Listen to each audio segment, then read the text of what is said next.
ಗಣರಾಜ್ಯ ದಿನ. ನಿಮ್ಮೆಲ್ಲರಿಗೂ ಗಣರಾಜ್ಯ ದಿನದ ಶುಭಾಶಯಗಳು. ನಾವು ಆಚರಿಸುತ್ತಿರುವ ಈ ದಿನ ಕೇವಲ ಒಂದು ಹಬ್ಬವಲ್ಲ. ಇದು ಭಾರತದ ಸಂವಿಧಾನಾತ್ಮಕ ಶಕ್ತಿ, ಶಿಸ್ತು ಮತ್ತು ಸ್ವಾಭಿಮಾನದ ಪ್ರತೀಕ. 1950ರ ಜನವರಿ 26ರಂದು ಭಾರತ ತನ್ನದೇ ಆದ ಸಂವಿಧಾನವನ್ನು ಜಾರಿಗೆ ತಂದು ಸಾರ್ವಭೌಮ ಗಣರಾಜ್ಯ ರಾಷ್ಟ್ರವಾಗಿ ಜಗತ್ತಿನ ಮುಂದೆ ನಿಂತ ದಿನವೇ ಇಂದು. ಗಣರಾಜ್ಯ ದಿನದ ಪ್ರಾರಂಭವೇ ಧ್ವಜಾರೋಹಣ ಸಮಾರಂಭದಿಂದ. ತ್ರಿವರ್ಣ ಧ್ವಜ ಗಗನಕ್ಕೇರುತ್ತಿದ್ದಂತೆ ನಮ್ಮ ಹೃದಯದಲ್ಲಿ ದೇಶಭಕ್ತಿ, ತ್ಯಾಗ ಮತ್ತು ಜವಾಬ್ದಾರಿಯ ಭಾವನೆ ಮೂಡುತ್ತದೆ. ಆ ಧ್ವಜವು ನಮ್ಮ ಸ್ವಾತಂತ್ರ್ಯ ಹೋರಾಟಗಾರರ ರಕ್ತ, ಶ್ರಮ ಮತ್ತು ಕನಸುಗಳನ್ನು ಪ್ರತಿನಿಧಿಸುತ್ತದೆ.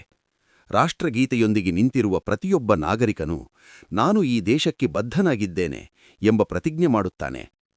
ಗಣರಾಜ್ಯ ದಿನದ ಅತಿದೊಡ್ಡ ಆಚರಣೆ ನಡೆಯುವುದು ದೆಹಲಿಯ ರಾಜಪಥದಲ್ಲಿ, ಅಂದರೆ ಕರ್ತವ್ಯ ಪಥದಲ್ಲಿ. ಅಲ್ಲಿ ನಡೆಯುವ ವಿಶಾಲ ಸೇನಾ ಪೆರೇಡ್ ಮತ್ತು ಮಾರ್ಚ್ ಪಾಸ್ಟ್ ಭಾರತದ ಶಿಸ್ತು, ಶಕ್ತಿ ಮತ್ತು ಏಕತೆಯನ್ನು ಜಗತ್ತಿಗೆ ತೋರಿಸುತ್ತದೆ. ತ್ರಿಸೇನೆಯ ಶಿಸ್ತಿನ ಹೆಜ್ಜೆಗಳು, ಆಧುನಿಕ ಯುದ್ಧೋಪಕರಣಗಳ ಪ್ರದರ್ಶನ ಮತ್ತು ವೀರ ಸೈನಿಕರ ಸಮರ್ಪಣೆ ನಮ್ಮಲ್ಲಿ ಹೆಮ್ಮೆ ಮೂಡಿಸುತ್ತದೆ. ರಾಜ್ಯಗಳ ಸಾಂಸ್ಕೃತಿಕ ಜಾಥೆಗಳು ಭಾರತದ ವೈವಿಧ್ಯತೆಯನ್ನು ಪ್ರದರ್ಶಿಸುತ್ತವೆ. ವಿವಿಧ ಭಾಷೆಗಳು, ಸಂಸ್ಕೃತಿಗಳು, ಪರಂಪರೆಗಳು ಒಂದೇ ವೇದಿಕೆಯಲ್ಲಿ ಒಂದಾಗಿ ನಿಲ್ಲುವ ದೃಶ್ಯವೇ ಭಾರತದ ಅಸಲಿ ಶಕ್ತಿ.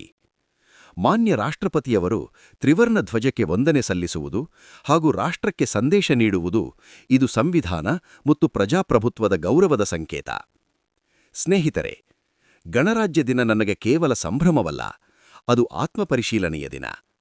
ನಾವು ಸಂವಿಧಾನವನ್ನು ಕೇವಲ ಆಚರಣೆಗೆ ಸೀಮಿತಗೊಳಿಸಿದ್ದೇವೆಯೋ ಅಥವಾ ಅದರ ಮೌಲ್ಯಗಳನ್ನು ನಮ್ಮ ಬದುಕಿನಲ್ಲಿ ಅನುಸರಿಸುತ್ತಿದ್ದೇವೆಯೋ? ಬಿ.ಆರ್. ಅಂಬೇಡ್ಕರ್ ಅವರ ಮಾತುಗಳು ಇಲ್ಲಿ ನೆನಪಾಗುತ್ತವೆ. ಸಂವಿಧಾನ ಎಷ್ಟು ಉತ್ತಮವಾಗಿದ್ದರೂ ಅದನ್ನು ಜಾರಿಗೊಳಿಸುವವರು ಜಾಗೃತರಾಗದಿದ್ದರೆ ಅದಕ್ಕೆ ಅರ್ಥವಿಲ್ಲ. ಇಂದು ದೇಶದ ಭವಿಷ್ಯ ನಮ್ಮಂತಹ ಯುವಜನರ ಕೈಯಲ್ಲಿದೆ. ನಾವು ಕೇವಲ ವೀಕ್ಷಕರಾಗದೆ ಜವಾಬ್ದಾರಿಯುತ ನಾಗರಿಕರಾಗಬೇಕು. ನ್ಯಾಯಕ್ಕಾಗಿ ಧ್ವನಿ ಎತ್ತಬೇಕು, ಭ್ರಷ್ಟಾಚಾರಕ್ಕೆ ವಿರೋಧವಾಗಿ ನಿಲ್ಲಬೇಕು ಮತ್ತು ದೇಶದ ಏಕತೆಗಾಗಿ ಕೆಲಸ ಮಾಡಬೇಕು. ಕೊನೆಗೆ ನಾನು ಹೇಳಲು ಬಯಸುವುದೇನೆಂದರೆ, ಗಣರಾಜ್ಯ ದಿನವನ್ನು ಆಚರಿಸುವುದಷ್ಟೇ ಸಾಕಾಗದು. ಗಣರಾಜ್ಯ ಮೌಲ್ಯಗಳನ್ನು ಬದುಕಬೇಕು. ನಮ್ಮ ಕೈಯಲ್ಲಿ ಸಂವಿಧಾನ, ನಮ್ಮ ಹೃದಯದಲ್ಲಿ ದೇಶಭಕ್ತಿ, ನಮ್ಮ ಕನಸಿನಲ್ಲಿ ಶಕ್ತಿಶಾಲಿ ಭಾರತವಿರಲಿ. ಜೈ ಹಿಂದ್, ಜೈ ಸಂವಿಧಾನ, ಜೈ ಭಾರತ.